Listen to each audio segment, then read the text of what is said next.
Olá pessoal, vamos para mais uma aula da disciplina Blue 6002, Desenho Técnico para Engenharia. Nessa nossa aula 5, vamos conversar sobre perspectivas. Meu nome é Cristina Cardoso, professora do campus Blumenau da Universidade Federal de Santa Catarina.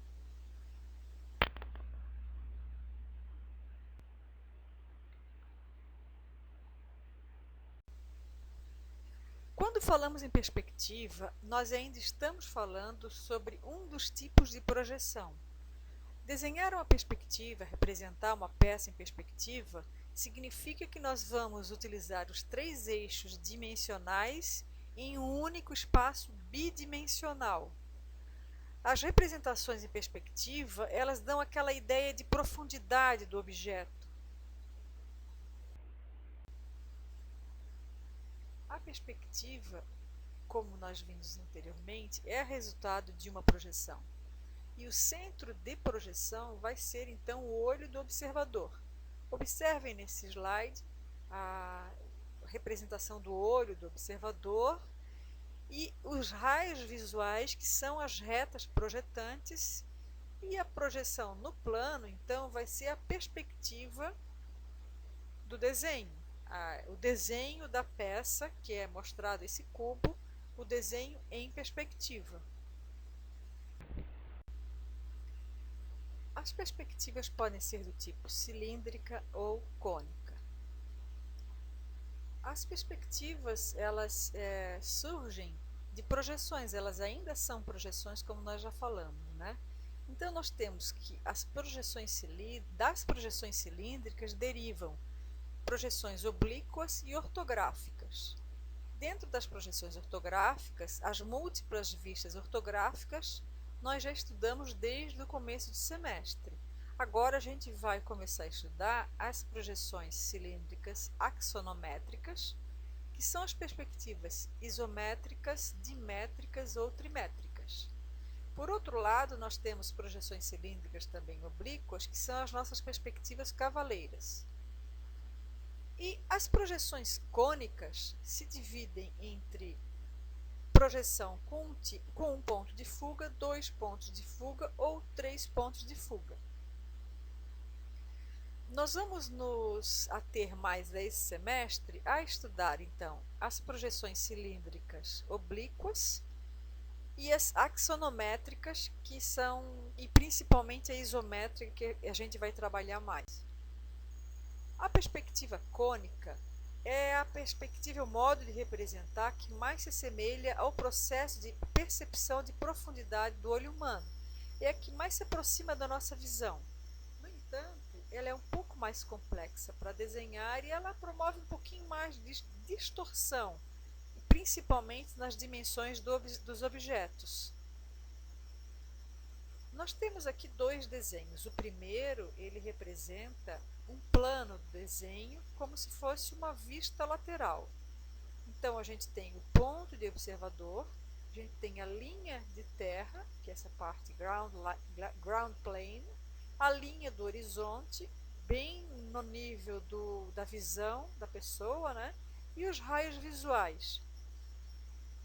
No segundo desenho, então, a gente já tem a perspectiva feita com um ponto de fuga, que esse ponto de fuga, então, ele está localizado lá na linha do horizonte, e essa distorção que é falada, ela acontece, percebam bem, na forma dos objetos e na altura. Quanto mais distante do ponto de vista do observador, menor fica o objeto. Essa é a nossa visão real, né? A perspectiva cônica, então, com um ponto de fuga, é esse nosso primeiro exemplo. À direita, essa outra figura tem um método construtivo, né, hipotético, da construção do desenho de uma perspectiva, e a perspectiva com 2 pontos de fuga. Observem a diferença entre o desenho e outro. E para escolher isso, para selecionar que tipo de perspectiva a gente vai usar, vai depender do que a gente precisa representar. A perspectiva com 3 pontos de fuga, ela também é chamada de vista de pássaro. Então, ela a gente consegue observar mais a parte superior dos objetos ou então a parte inferior de uma peça como esse desenho que a gente está mostrando aqui nesse slide. Vamos então ver mais detalhadamente as projeções cilíndricas. Essas projeções cilíndricas é que vão ser usadas mais no desenho técnico-mecânico. Os engenheiros utilizam mais porque esse tipo de projeção, esse tipo de perspectiva, porque é um modo bom, simples, de representar peças mecânicas. Na perspectiva axonométrica, cada eixo coordenado corresponde a uma dimensão do objeto, a largura, comprimento e a altura. Esse comprimento também pode corresponder à profundidade do objeto. Axon significa eixo, métrio, medida, né? Então daí que vem o nome, né, de perspectiva axonométrica. O desenho então é feito sobre esse suporte de 3 eixos perpendiculares entre si e representam 3 faces do objeto, que correspondem em geral a face frontal, a face lateral esquerda e a face superior.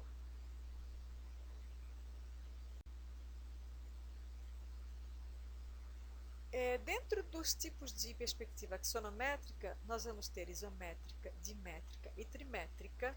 E, em primeiro lugar, nós vamos estudar, então, a isométrica, quando a gente tem todos os eixos iguais entre si. Então, se nós adotarmos essa linha vermelha aqui embaixo desse nosso cubo como uma linha de referência, nós temos que 30 graus para cada lado desse primeiro eixo, do eixo principal Z, nós temos uma inclinação, um ângulo de 30 graus para a gente trabalhar a profundidade de um lado e a largura da peça de outro. Na perspectiva dimétrica, 2 ângulos são iguais entre si e o terceiro é diferente. Percebam novamente que nós temos aqui a nossa linha de referência, essa nossa linha vermelha, ela serve para a gente iniciar o desenho, ok? Então, a gente tem, nesse exemplo, um lado eu tenho um ângulo de 7 graus e no outro lado 42 graus. Então, a gente pode trabalhar um pouco com esses ângulos, né? Da forma como a gente julgar interessante para demonstrar a melhor maneira de demonstrar esse objeto. Já na perspectiva trimétrica, os 3 eixos, eles se reduzem diferentemente e requerem escalas diferentes também para cada eixo. Somente as alturas são representadas em verdadeira grandeza. E aqui a gente também vai ter 3 eixos, 3 ângulos diferentes para fazer a perspectiva trimétrica. Para minimizar essa distorção visual que o desenho em perspectiva, quando a gente faz usando as medidas verdadeiras, né, a gente assume um coeficiente de redução. Então a gente aplica uma redução no desenho que é para diminuir essa distorção. A chamada perspectiva isométrica verdadeira trabalha com coeficiente de redução de 0,816, 0,81 mais ou menos, né? Então, esse coeficiente de redução ele é aplicado em todas as dimensões, na largura, na profundidade e na altura, né? E vejam a diferença aqui nesses 2 desenhos entre a perspectiva isométrica real, né, com tamanho real, com as dimensões reais, e a redução dela, com a aplicação dessa redução. E aqui a gente tem uma redução de 80%, para diminuir exatamente aquela distorção visual. Então, nós temos a perspectiva isométrica verdadeira e a perspectiva isométrica simplificada. Quando começamos então a falar sobre perspectiva cilíndrica, nós vamos falar sobre perspectiva do tipo cavaleira ou cavaleira e perspectiva militar. A perspectiva cavaleira, ela tem como característica principal que a face peça paralela ao plano de projeção, ou plano do papel, por exemplo, onde a gente vai desenhar, é representada em verdadeira grandeza. Em geral, essa face paralela ao plano de projeção é a face frontal, né? É a vista frontal da peça. Aqui a gente tem dois exemplos para demonstrar como essa face paralela, essa face principal fica paralela ao plano de desenho, e nós temos um ângulo de 45 graus na nossa face direita da peça em relação à nossa linha de referência, né? Então a gente pode usar um ângulo de 45 graus para desenhar essa face lateral, e a gente tem que esse tipo de perspectiva é mais interessante quando a gente usa para representar peças que tenham algum evento, algum desenho de círculos e curvas, porque esse círculo a gente desenha em verdadeira grandeza, assim como ele não fica deformado. A origem do nome perspectiva cavaleira ainda é meio duvidosa, cada autor dá um significado, né? Uns dizem que o nome é um nome dado a um tipo de construção alta, que existiam algumas fortificações militares. Outros dizem que é do ponto de vista alto de um cavaleiro e dos trabalhos do matemático italiano Cavalieri. Enfim, isso para nós hoje também não interessa muito, a não ser quem queira aprofundar um pouquinho mais o estudo. A perspectiva cavaleira do tipo militar, ela é utilizada mais para simular mapas topográficos ou fotografias aéreas. Elas são destinadas a estratégias militares, né? E assim a gente tem uma visão de olho de pássaro, também como é chamada, sobre o terreno representado. Aqui a gente tem alguns exemplos do desenho, né? A gente não vai usar esse tipo de perspectiva aqui no nosso semestre, a não ser vocês, né, querendo aprofundar um pouco mais os estudos, podem ir adiante. Para minimizar a distorção visual que acontece no desenho dessas perspectivas cavaleiras, a gente também vai aplicar um coeficiente de redução. Então, a gente pode usar ângulos diferentes para fazer uma representação de perspectiva cavaleira. Em geral, a gente usa ângulo de 30 graus, 45 ou 60 graus. Para cada ângulo, a gente vai aplicar um coeficiente de redução. Observem que a redução, esse coeficiente de redução, ele é aplicado na profundidade da peça, nesse eixo que aqui nessas figuras é chamado de P. P profundidade, A de altura e o L de largura. Observem também que quanto menor o ângulo, por exemplo, esse ângulo de 30 graus, que é o primeiro desenho, mais a gente consegue observar essa face lateral esquerda da peça. Quando a gente faz uma aplicação de 60 graus na perspectiva cavaleira, na profundidade, a gente consegue observar um pouco mais a face superior da peça. Nós vamos ver agora métodos de construção para a perspectiva isométrica, que é a perspectiva mais utilizada aqui no nosso semestre. Temos aqui três figuras, uma representando os desenhos que alguns alunos fizeram no semestre passado no quadro. Nós fazíamos a correção dos desenhos, né, no quadro, e depois cada aluno corrigiu o seu. Temos o desenho embaixo, na parte de baixo, de um transformador, com aplicação de um sombreamento, com um efeito conseguido, né, obtido com uma lapiseira. E temos o desenho de uma peça a partir de 3 vistas. As vistas estão cotadas, sendo que na vista lateral esquerda é representado o corte da peça, e temos então o terceiro desenho com a perspectiva da peça.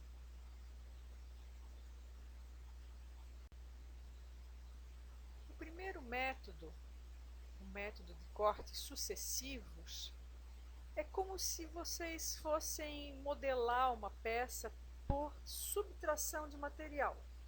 No trabalho de uma CNC, por exemplo, a gente coloca um bloco de material no equipamento e ela vai fresando, vai retirando o material com diversas ferramentas, né? O processo é parecido.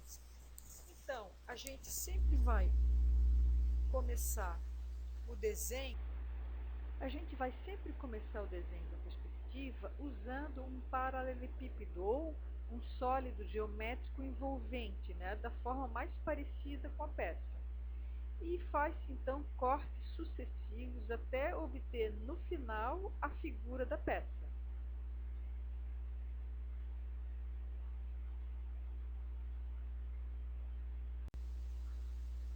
O método das vistas ortogonais tem um outro procedimento. Também parte de um paralelepípedo e nesse paralelepípedo são desenhadas em cada face uma vista da peça. Então a gente também parte de um conjunto de vistas, vista superior, vista frontal, vista lateral esquerda ou vista lateral direita, e a gente repete esses desenhos das vistas no paralelepípedo. E então, aos poucos, a gente vai apagando as linhas que não são necessárias até chegar ao desenho final, que é a forma espacial final, né? Em primeiro lugar, quando a gente tem o paralelepípedo, quando a gente vai desenhar esse paralelepípedo, a gente utiliza as dimensões que a gente encontra nas vistas e vai fazer a indicação das vistas que a gente está utilizando. Qual é a nossa vista frontal, por exemplo, e qual a vista lateral esquerda ou vista lateral direita. E depois a gente começa a fazer o desenho propriamente dito. O método misto vai adotar simultaneamente tanto o raciocínio dos cortes sucessivos quanto a associação das vistas. E começamos também a mesma coisa com esse paralelepípedo envolvente ou esse sólido geométrico envolvente. E dependendo da vista lateral que a gente utiliza ou da vista frontal, a gente vai variar essa posição desse paralelepípedo de referência.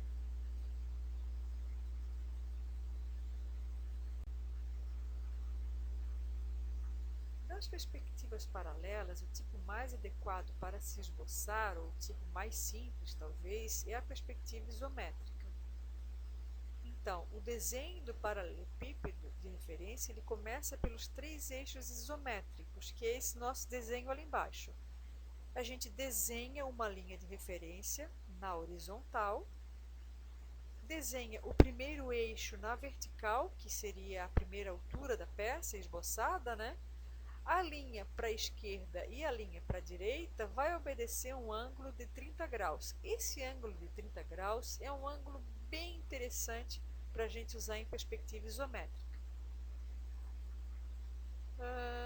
Aí então a gente vai continuando esse desenho, desse esboço, e a gente vai medir qual a altura da peça, qual a largura e o comprimento nas vistas, conforme a gente tem esse desenho em azul no canto superior direito do slide, e vai transportando então essas maiores dimensões da peça para esse paralelepípedo. A gente vai também traçando essas linhas paralelas aos eixos isométricos até obter esse paralelepípedo de referência. Então, é interessante que para esboçar essa perspectiva usando o paralelepípedo, a gente utilize um esquadro e uma régua ou um conjunto de esquadros. Porque a gente vai trabalhar sempre com linhas paralelas. E aí, quando a gente trabalha com 2 esquadros, um esquadro e uma régua, isso vai facilitar bastante, sabe? Para o desenho não ficar muito torto, fora de proporção, né? Para ficar um desenho com um pouco mais de precisão. Então, nesse exemplo desse slide foi usada a sobreposição de vistas, né? Foram desenhadas as vistas no paralelepípedo, foram-se reforçando as linhas, né? E aquelas que são a referência inicial do paralelepípedo, elas são desenhadas com traço mais leve. Por quê? Para depois a gente poder apagar essas linhas e o desenho ficar limpo. Uma coisa interessante que a gente observa é que no desenho de perspectivas para desenho técnico mecânico, a gente não utiliza linhas tracejadas. As arestas ocultas ou invisíveis, elas não vão ser representadas nesse tipo de perspectiva.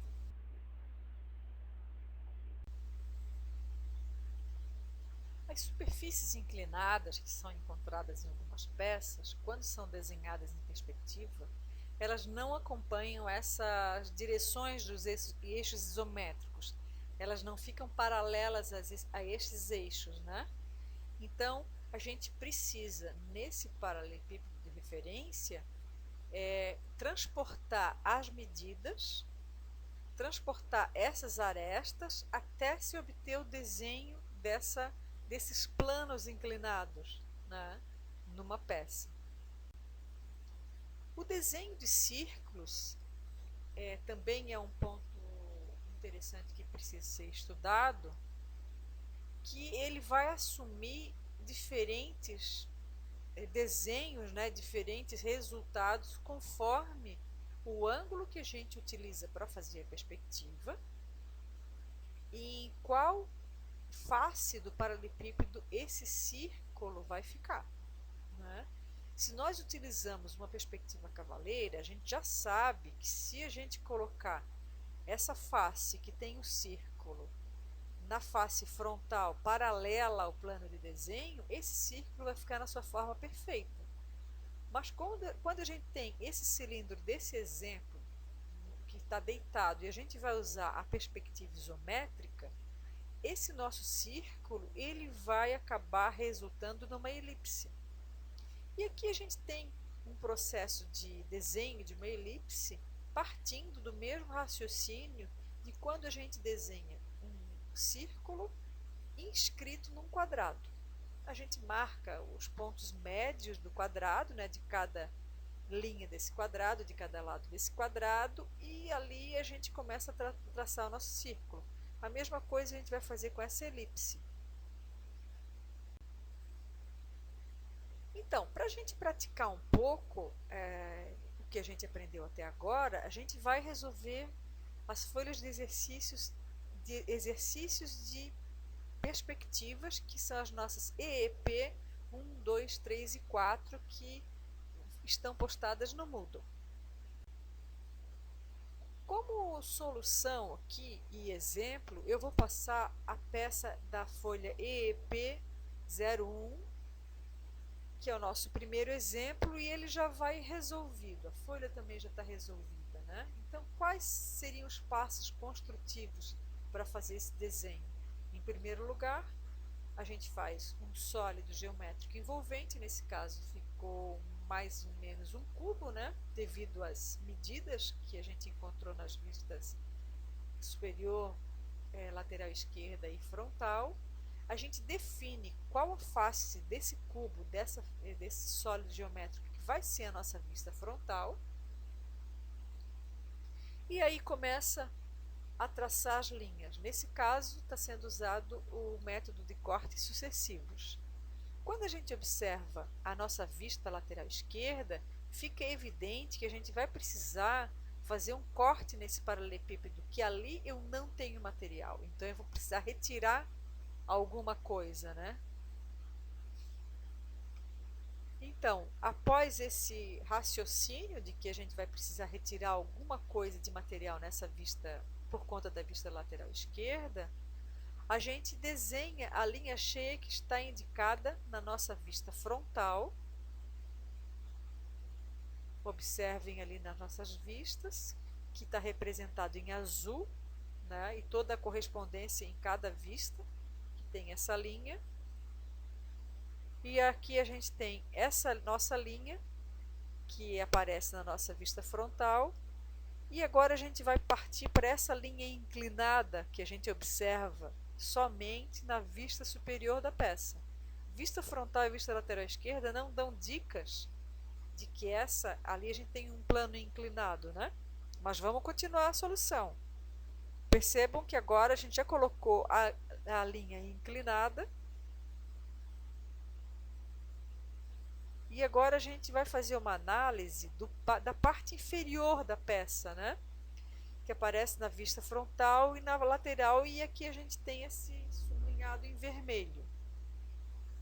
E agora a gente tem essa outra parte lateral em verde, e fazendo essa análise, vejam que o nosso cubo, o nosso paralelepípedo, ele já está concluindo, né?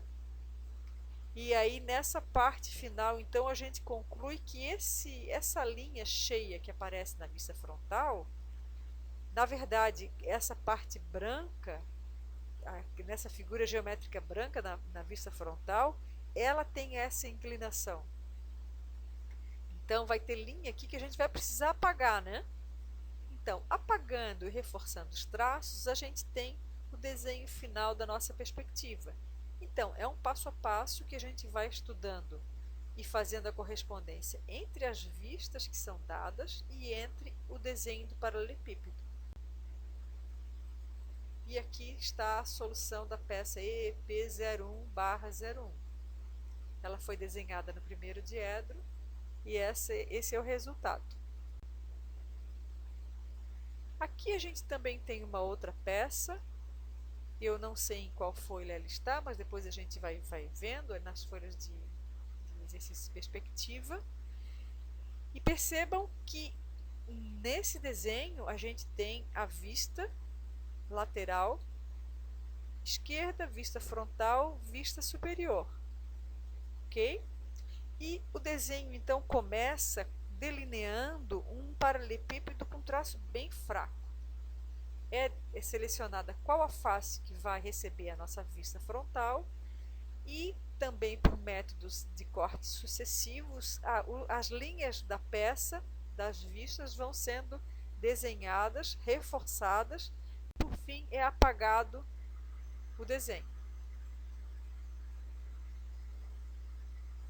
Nessa outra peça EEP da folha 01, seria a nossa peça 01/02, a gente tem um desenho de vistas aqui nesse slide representada no terceiro diedro, mas lá na nossa folha de exercícios ela está desenhada no primeiro diedro, mas o resultado final é a mesma peça, só mudou o diedro de representação. Aí a gente vai se acostumando também um pouco a ver o desenho, né, uma representação no terceiro diedro, no primeiro diedro, que é o que a gente vem utilizando mais. Então, começando o esboço em perspectiva, colocamos a frente no lado indicado, né? A gente escolhe o lado que vai ser representado a vista frontal, e a gente começa então, em primeiro lugar, a traçar o plano inclinado. Na sequência, a gente coloca aqueles dois traços que aparecem lá na nossa vista frontal, perdão, na vista superior, e vai completando o desenho. Então, apagando e reforçando os traços, a gente vai tendo o desenho final da peça. Aqui a gente tem uma peça também. O nome dessa peça não é exatamente esse na nossa folha de exercícios, mas a gente tem, eu acho que é a folha 03, essa peça. Essa peça, olhando as vistas, ela dá um pouquinho de dificuldade para entender, especialmente essa parte inferior dela, que tem esse corte que atravessa a peça inteira, né? Então vamos ver qual a solução que foi dada, qual o método que o autor usou para fazer esse desenho. Então, a conclusão aqui que ela foi feita no primeiro diedro, porque quando a gente olha a vista por cima e o desenho de baixo tem uma linha cheia, aquela aresta de cima e embaixo ela está sendo representada como uma linha cheia, isso significa que ela foi feita no primeiro diedro. Mas não vamos nos ater muito a essa questão agora e vamos mais focar no método que o autor usou para fazer a solução dessa peça. Ele começou com o sólido envolvente e ele começou a desenhar a parte de cima da peça em primeiro lugar. E aí ele desenha um quadrado para poder representar essa circunferência. E olhe como ficou. E agora ele vai começando a descer o desenho, né? Então ele começou de cima para baixo, fez esse primeiro cabeçote, e vejam que ele vai sempre fazendo um sólido geométrico um pouco mais simples para poder dar conta de representar aquela peça em perspectiva. Olha, agora ele já conseguiu colocar a segunda circunferência no plano mais abaixo para conseguir um resultado bom. Agora esse nosso terceiro desenho já aparece esse topo da peça, esse cabeçote já perfeitamente desenhado. Agora ele vai fazer a mesma coisa nessa parte da peça que é mais baixa, nesse plano inferior, desenha a circunferência, vai trazer para baixo ainda, para o nível mais baixo da peça, as mesmas referências dos pontos médios do quadrado para poder alcançar o desenho mais perfeito da circunferência. E agora essa nossa peça tem esse corte embaixo, vai ser apagado no final, e aqui a gente tem então o resultado, que é a perspectiva da peça. Então, pessoal, espero que vocês tenham gostado dessa aula. Convido a vocês também para prestigiarem nosso canal no YouTube, e todas as dúvidas vão sendo respondidas conforme vocês forem precisando. É só colocar lá no Moodle, mandar mensagem, comparecer nos fóruns, ok? Obrigada a todos então.